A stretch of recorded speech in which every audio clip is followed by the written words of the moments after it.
Penandatanganan MOU TMMD kepada Dandim 1425 Jeneponto yang disaksikan oleh Bapak Danrem.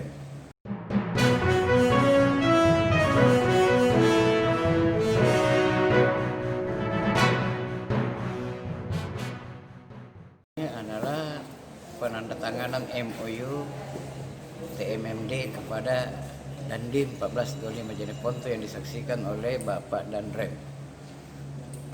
Untuk TMD Jeneponto ini Pak, langkah apa yang dilakukan pemerintah untuk mendongkrak pembangunan di Kabupaten Jeneponto?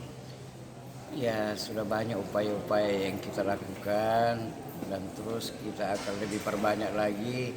Cuma program ini lebih istimewa karena program ini kita arahkan anggarannya dan pelaksanaannya kepada TMMD selaku pelaksana di lapangan.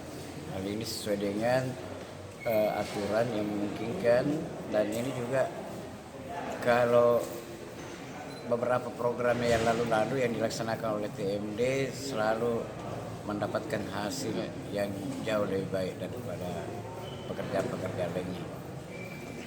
Siapa saja yang hadir Pak dalam kegiatan ini?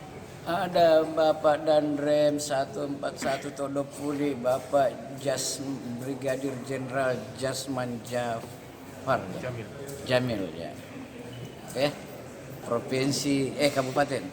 Oke ya. Rangka pembukaan TMMD Menunggal Membangun Desa ke-118 yang biasanya dilaksanakan upacara di lapangan, tapi karena situasi COVID ini sehingga dilaksanakan di ruangan dengan tetap mempedomani protokol kesehatan sebagaimana mestinya. Ada berapa titik dan di Kabupaten Jeneponto TMD ini? Ada sasaran fisik dan ada sasaran non fisik.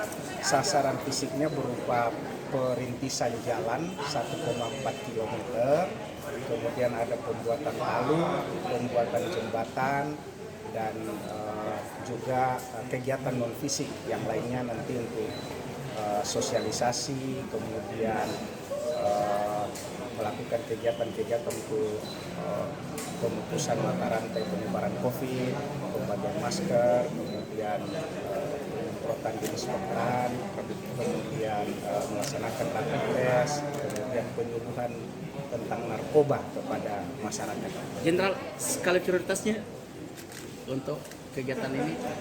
Skala prioritasnya adalah dua-duanya Pak, jadi pembangunan fisik maupun non fisik tentu menjadi skala prioritas karena itu dibutuhkan sekali oleh masyarakat yang terisolir selama ini, yang seharusnya mereka selama ini menempuh jalan kurang lebih 10 kilo untuk menuju ke titik yang dikehendaki, tetapi dengan adanya pembangunan jalan melalui program TMD